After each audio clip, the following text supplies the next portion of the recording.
নমস্কার, এডুকেশন বাংলায় সকলকে স্বাগত। আমি তোমাদের সাথে বিশ্বজিৎ পাল।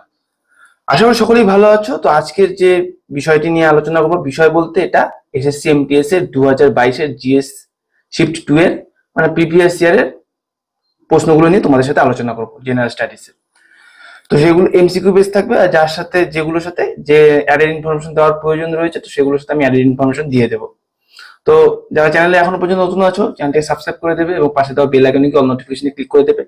আর যারা ফেসবুক পেজ থেকে দেখছো, তারা অবশ্যই পেজটিকে ফলো করে দেবে, যাতে পরবর্তী সকল ভিডিও নোটিফিকেশন পেয়ে যাও। যাতে কি হয়, আমাদের চ্যানেলে শুধু যে আমরা এই প্রিভিয়াস ইয়ার প্রশ্ন দিচ্ছি তা নয়, মানে সায়েন্সের ক্লাস, ম্যাথ ক্লাস এবং হিস্ট্রি রিলেটেডও ভিডিও যেগুলো আসবে, এবং অলরেডি কিছু আপলোডও হয়ে গেছে, তোমরা সেটা গিয়ে প্লে লিস্টটিকে দেখতে পারো।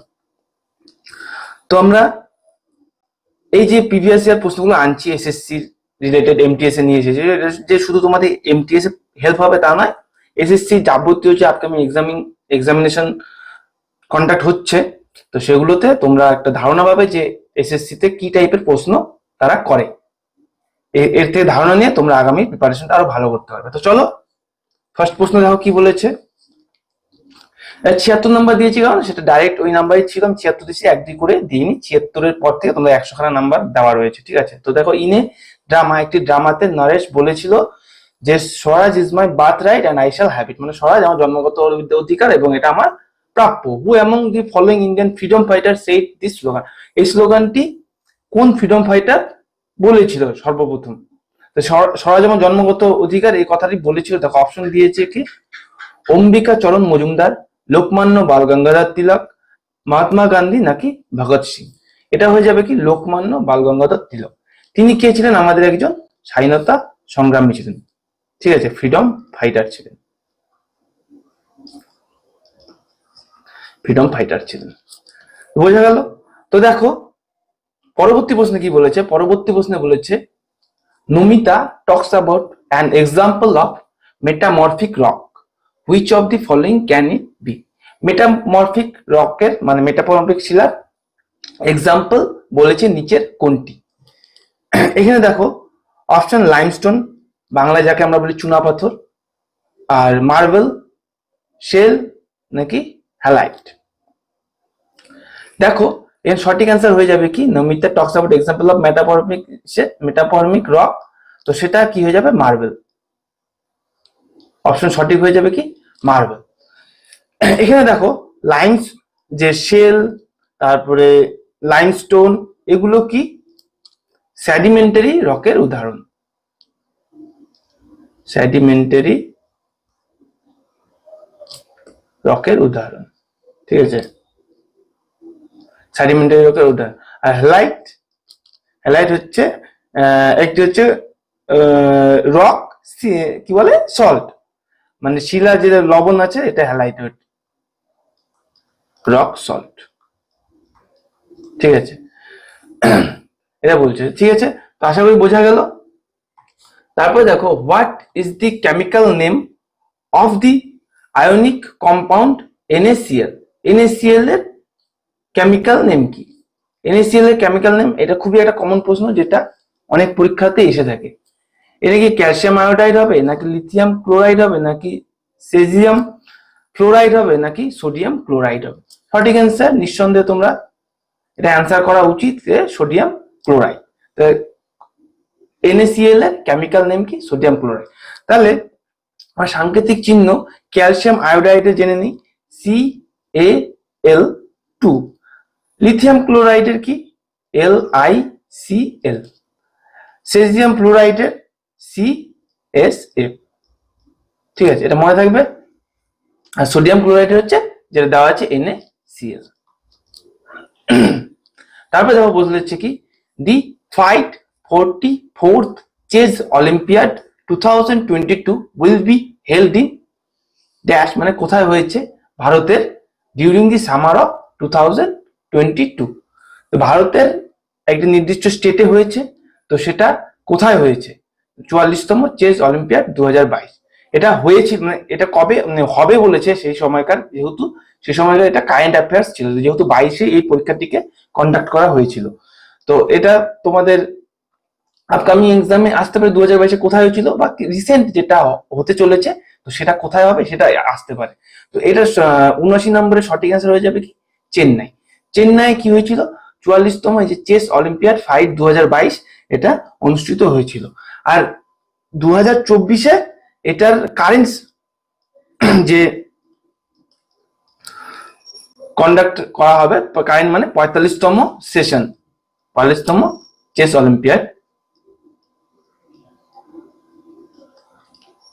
কোথায় হবে 2024-এ অনুষ্ঠিত হতে চলেছে। 2024-এ এটা হতে চলেছে বুদাপেস্টে।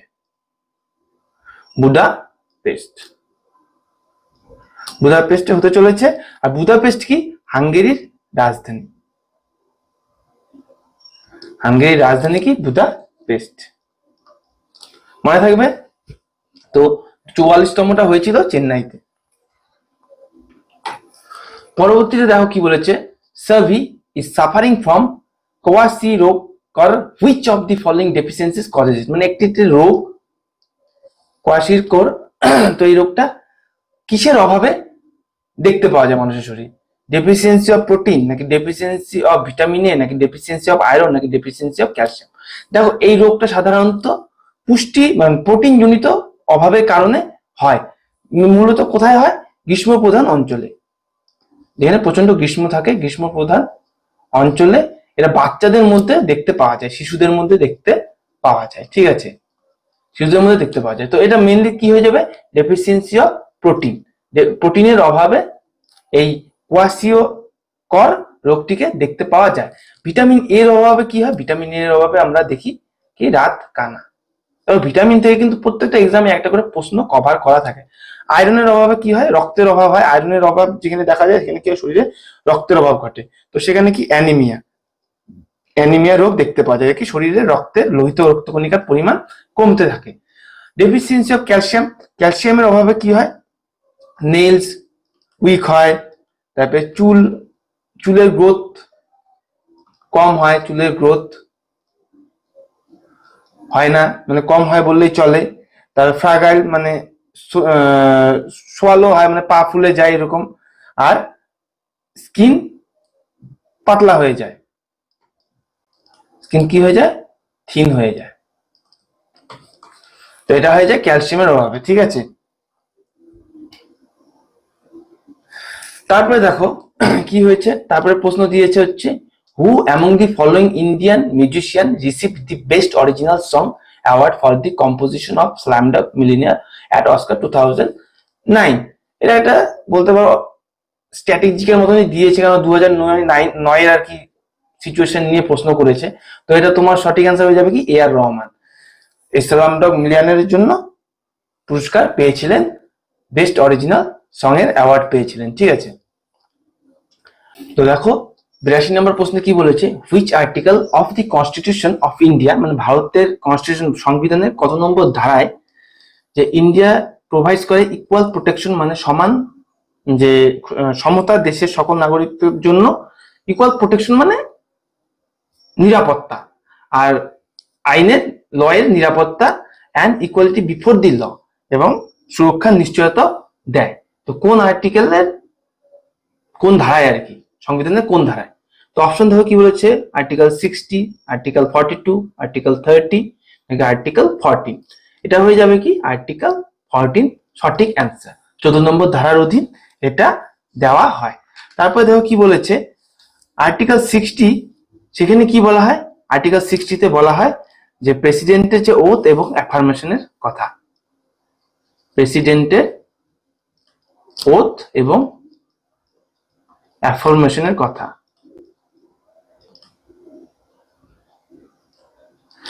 আর্টিকেল 42-তে কি বলা হয়? হিউম্যান রাইটস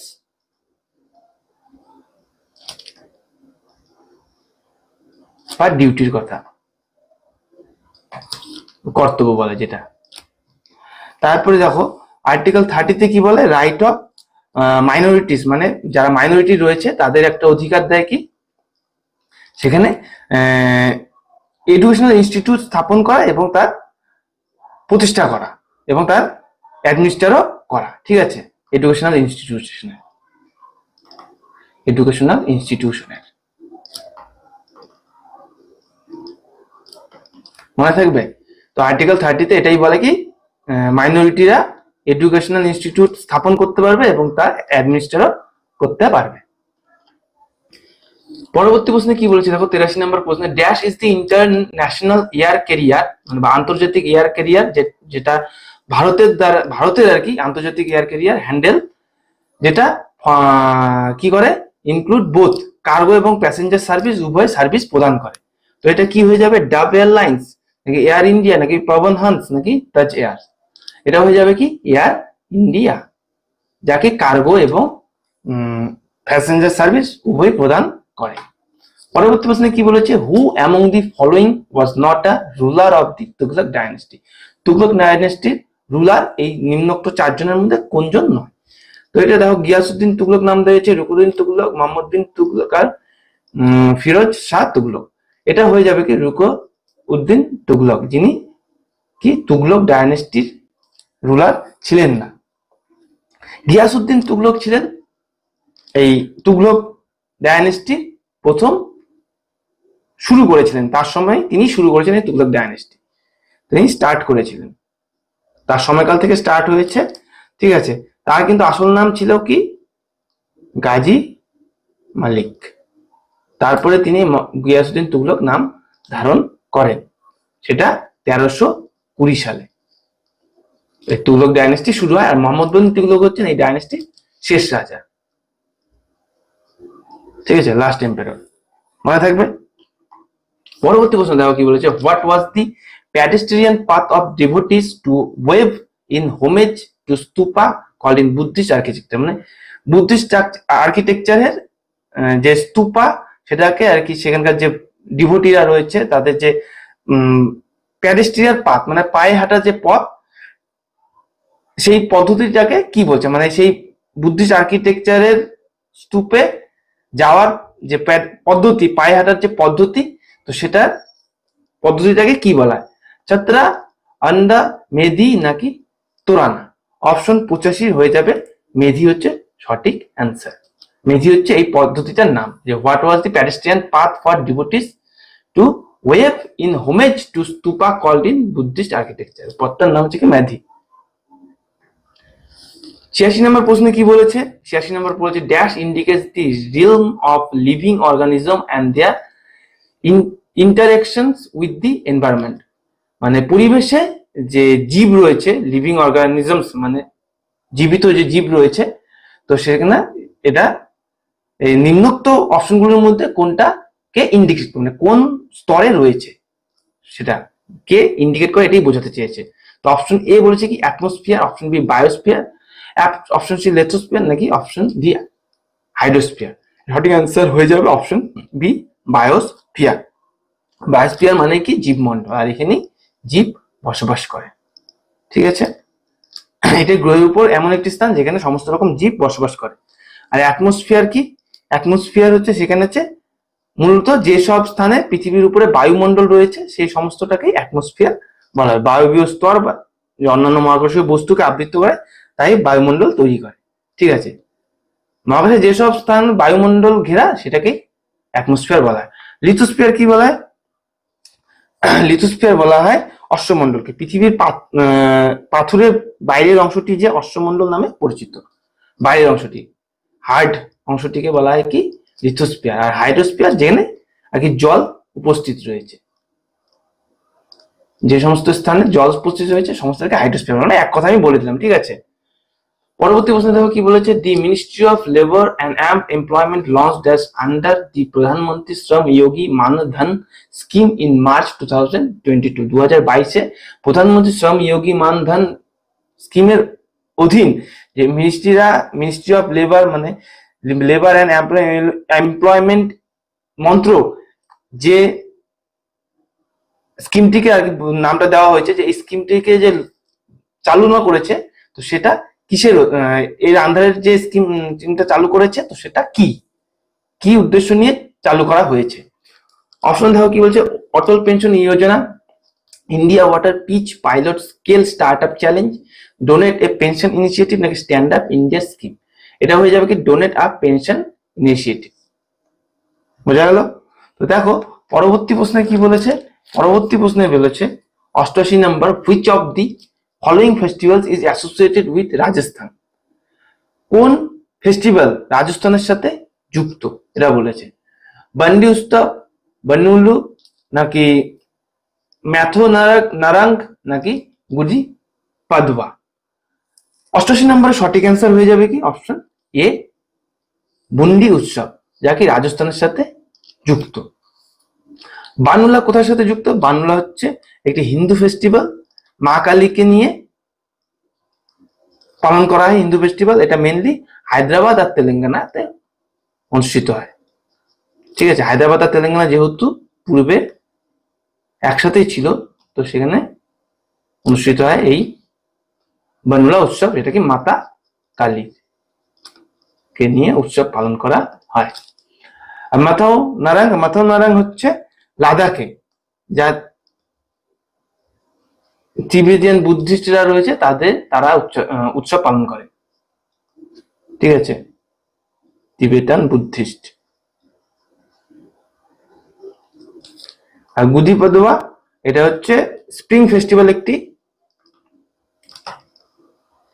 স্প্রিং ফেস্টিভ্যাল যা কি মহারাষ্ট্র, গোয়া, দমন,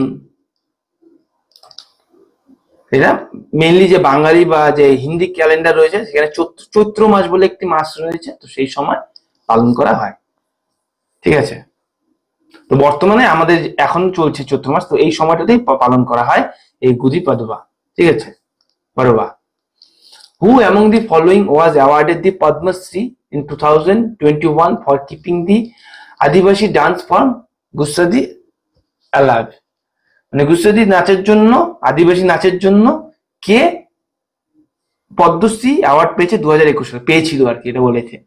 শ্রীমন্ত শঙ্করদেব, রামসার পান্ডে, কানাকু রাজু, নাকি পণ্ডিত বিরজু মহারাজ?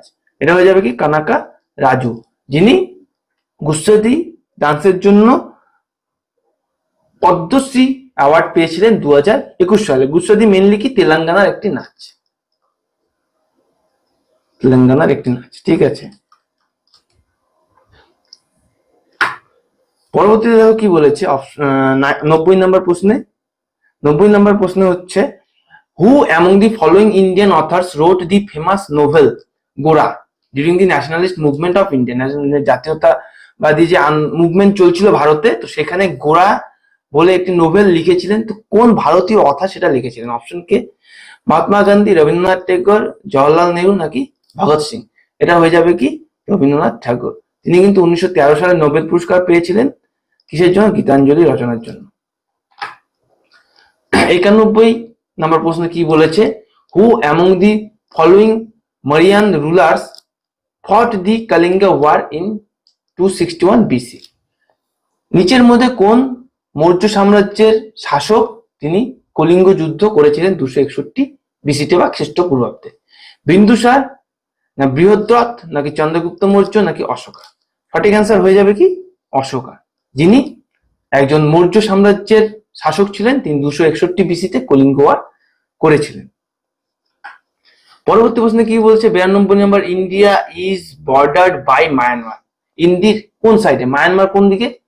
আমাদের পূর্ব দিকে, ভারতের পূর্ব দিকে। তাহলে সঠিক অ্যান্সার হয়ে যাবে কি east. India is the bordered by Myanmar in the east. যেহেতু পূর্বে কিন্তু আমরা বাংলাদেশেরও রয়েছে কিছুটা, আবার সমস্তটা যেহেতু বাংলাদেশ পুরো পূর্বে নয়, বাংলাদেশের চারদিক ঘিরে আমাদের ইন্ডিয়া বর্ডার ঘিরে রয়েছে, তো সেজন্য ইস্ট, পুরোপুরি ইস্টে কিন্তু মায়ানমারকে আমরা বলে থাকি। বাংলাদেশ হচ্ছে সর্বদীর্ঘ কি বর্ডার শেয়ার করে আমাদের ভারতের সাথে। As per census 2011 which of the following is India's most populated metropolitan city? Metropolitan city সব থেকে পপুলেটেড, মানে সব থেকে জনবহুল 2011 সেন্সাস অনুযায়ী, কিন্তু 2021-এ কিন্তু হয়নি, যেহেতু 10 বছর অন্তর অন্তর হওয়ার কথা। 2021-এ করোনার কারণে এটা সম্পন্ন করা সম্ভব হয়নি। ঠিক আছে, এবার 2026-এ হওয়ার কথা হচ্ছে, দেখা যাক সেটা কি হয়। এখনো আপাতত আমরা 2011 সেন্সাস হিসাবে বলবো। সেটা কি হয়ে যাবে? Option C Mumbai. Option C Mumbai হয়ে যাবে সঠিক অ্যান্সার, যে ভারতের সব থেকে পপুলার মেট্রোপলিটন সিটি। তারপরে দেখো কি বলছে, as per the new tax regime of India, what is the exemption limit of income tax in financial year 2022-23? 2022-23 financial year অনুসারে সেটা ছিল কত, 2.5 লক্ষ টাকা, কিন্তু বর্তমানে সেটা কিন্তু 3 লক্ষ করা হয়েছে। ঠিক আছে, এটা মাথায় রাখবে। বর্তমান সাল যদি দেওয়া হয় 24-25, তাহলে কিন্তু সেটা 3 লাখ হয়ে যাবে। 23-24 হলেও 3 লাখ হবে, 23-24 হলেও 3 লাখ, আবার যদি 24-25 দেয় সেটাও 3 লাখই হবে অ্যান্সার। ছাড় দেওয়া হয় আর কি ট্যাক্সে। Which team won the UEFA European football champions 2020? কোন team UEFA European football champion জিতেছিল? এটা হয়ে যাবে কি অপশন এ তে কি বলেছে, ইংল্যান্ড, স্পেন, জার্মানি নাকি ইতালি? 95 হয়ে যাবে অপশন ডি, ইতালি হচ্ছে সঠিক অ্যান্সার, যে কি ইউইএফএ ইউরোপিয়ান ফুটবল চ্যাম্পিয়নশিপ জয় করেছে 2020 সালে। এখন দেখো 2024-এও এটা অনুষ্ঠিত হতে চলেছে। ঠিক আছে, 2024-এ কোথায় হচ্ছে? জার্মানিতে। ঠিক আছে, 2024-এর 7th এডিশন। জার্মানির ক্যাপিটালটা তোমরা মনে রাখবে, বার্লিন। মনে থাকবে তো। এবছর কোথায় হচ্ছে? 4 বছর পর পর হয়, এবছর হচ্ছে বার্লিন, জার্মানিতে। 2020-তে হয়েছে ইতালিতে। 2020-তে ইতালি হয়নি, ইতালি জয়লাভ করেছে। তারপরে দেখো 96 নম্বর প্রশ্ন কি বলেছে, Rita performs giddha dance. Giddha dance, এখানে বলছে গিদ্দা ডান্স কোন রাজ্যের ডান্স, এটাই বলেছে। তো অপশন দেখো কি বলেছে, উত্তরাখণ্ড, হরিয়ানা, রাজস্থান, পাঞ্জাব। এটা কোথাকার হয়ে যায়? গিদ্দা ডান্স পাঞ্জাবের একটি খ্যাতনামা ডান্স। 97 কি বলেছে, who among the following became the first woman vice chancellor of Jawaharlal Nehru university India February 2022? এটা সে সময়কার কারেন্ট অ্যাফেয়ার্স। তো আমি অ্যান্সারটা বলে রাখছি, স্মৃতি ইরানি, মাধুরী দীক্ষিত নাকি শান্তিশ্রী দুলিপাদি পণ্ডিত নাকি সুপ্রিয়া সুলে? এটা সঠিক অ্যান্সার হয়ে যাবে অপশন সি, শান্তিশ্রী দুলিপদি পণ্ডিত। তো এটা কারেন্ট অ্যাফেয়ার্স, এটা কতটা ইম্পর্টেন্ট নয়, তো এটাকে অ্যাভয়েড করে গেলেও চলে। Which of the following acts of 1947 regulates the India's labour law with regard to trade unions as well as individual workman? তো 1947-এর ধারা অনুযায়ী কোন ধারা ভারতের যে লেবার লকে রেগুলেট করে? এটা দেখো কি বলছে, রাওলাট অ্যাক্ট, কোন আইন আর কি বলছে, ইন্ডিয়ান কাউন্সিল অ্যাক্ট নাকি চার্টার্ড অ্যাক্ট নাকি ইন্ডাস্ট্রিয়াল ডিসপিউটস অ্যাক্ট? এটা হয়ে যাবে কি option D, industrial dispute act, যা কি ভারতের লেবার লকে পরিচালিত করে। পরবর্তী প্রশ্ন কি বলেছে, which of the following is the standard means by which elections are conducted in India? মানে আধুনিক যে ইলেকশন, তো সেটা এই 4টি অপশনের মধ্যে কোনটি বলছে, মানে আধুনিক ইলেকশন পদ্ধতি, নির্বাচন পদ্ধতি, এটার মধ্যে কোনটা? Electronic voting machine, blockchain, email নাকি ব্যালট পেপার? ব্যালট পেপার মানে কি, একটি বাক্সের মধ্যে সেটাকে পেপারে স্ট্যাম্প বসিয়ে, মানে ছাপ বসিয়ে সেটাকে পেপারটাকে ওই বাক্সের মধ্যে ফেলে দেওয়া, এটা ব্যালট পেপার পদ্ধতি। কিন্তু বর্তমানে কি হয়, আমরা বোতাম টিপে কিন্তু ইলেকট্রিক মেশিনে ভোট দিই, তো সেটা কি ইলেকট্রনিক ভোটিং মেশিন বা কি ইভিএম আমরা বলে থাকি। ঠিক আছে, তো এটা বর্তমান অ্যান্সার হয়ে যাবে ইলেকট্রনিক ভোটিং মেশিন, যেটা বর্তমানে স্ট্যান্ডার্ড ইলেকশন সিস্টেম ভারতে অনুষ্ঠিত হয়। শেষ পর্যন্ত 100 নম্বর প্রশ্ন, যেটা বলছে কি হুইচ অফ দি, 100 নম্বর প্রশ্ন বলতে জিএস এর 25 নম্বর প্রশ্ন। ঠিক আছে, 25খানা প্রশ্ন করে আসে। Which of the following is not a regional name for the full or part of the east coast of India? মানে পূর্ব ভারতের কোস্টগুলোর মধ্যে মানে আংশিক কিংবা সম্পূর্ণ কোস্ট কোনটি নয়? ঠিক আছে, এটাই বলছে যে করমন্ডল কোস্ট নাকি মালাবার কোস্ট নাকি উৎকল কোস্ট নাকি তামিলনাড়ু কোস্ট। দেখো উৎকল কোস্ট মানে কি বলছে, উৎকল কোস্ট কিন্তু উড়িষ্যার যে কোস্টগুলো রয়েছে সেটাকে বলে। তা উড়িষ্যা কি আমাদের বলতে পারো পূর্ব দিককেও ধরা যায় বা পূর্ব দক্ষিণ দিককেও ধরা যায়, তাই এটা ফুললি বলেছে কি ইস্ট কোস্টের কথা, বা আংশিকভাবে ইস্ট কোস্ট না। তাহলে কি আমরা বলতে পারি, মালাবার কোস্টকে বলতে পারি, কারণ মালাবার কোস্ট পুরোটাই আমাদের সাউথ ওয়েস্টে চলে যায় মালাবার কোস্ট। ঠিক আছে, তামিলনাড়ু কোস্ট চলবে না, তামিলনাড়ু কোস্ট আমাদের সাউথ ইস্টে, আর করমন্ডল কোস্ট আমাদের সাউথেই বলতে পারো। তো উৎকল মালাবার কোস্ট হচ্ছে আমাদের সাউথ ওয়েস্টে। তো মালাবার কোস্টকে রিজনাল নেম সম্পূর্ণভাবে ইস্ট কোস্ট বলা যায় না, মানে ইস্ট কোস্টের ফুল পার্ট নয় বা আংশিক পার্টও নয় এই মালাবার কোস্ট। তো এটাই বলেছে 100 নম্বর প্রশ্ন। তো আশা করি তোমরা বুঝতে পারলে। তো যে 100 খানা প্রশ্ন আশা করি তোমাদের হেল্প হবে। তো যার মধ্যে যে কিছু কারেন্ট অ্যাফেয়ার ছিল সেগুলোকে অ্যাভয়েড করে গেলেও কোনো ব্যাপার না। আর এগুলো থেকে তোমাদের আশা করি আগামী প্রশ্নেও কিছু কমন পেয়ে যাবে, এবং এর রিলেটেড যেগুলো দেখবে খেলাধুলো আছে সেই খেলাধুলো কারেন্ট রিসেন্ট আপডেট গুলো নিয়ে নেবে। তো চলো পরবর্তী ভিডিওতে দেখা হচ্ছে। আমরা আরো কারেন্ট অ্যাফেয়ার্স এভাবে নিয়ে আসবো, অন্যান্য ভিডিওগুলোকেও আমাদের ফলো করতে থাকো। তো পরবর্তী ভিডিওতে দেখা হচ্ছে। সবাই সুস্থ থাকো, ভালো থাকো। জয় হিন্দ, জয় ভারত। ধন্যবাদ।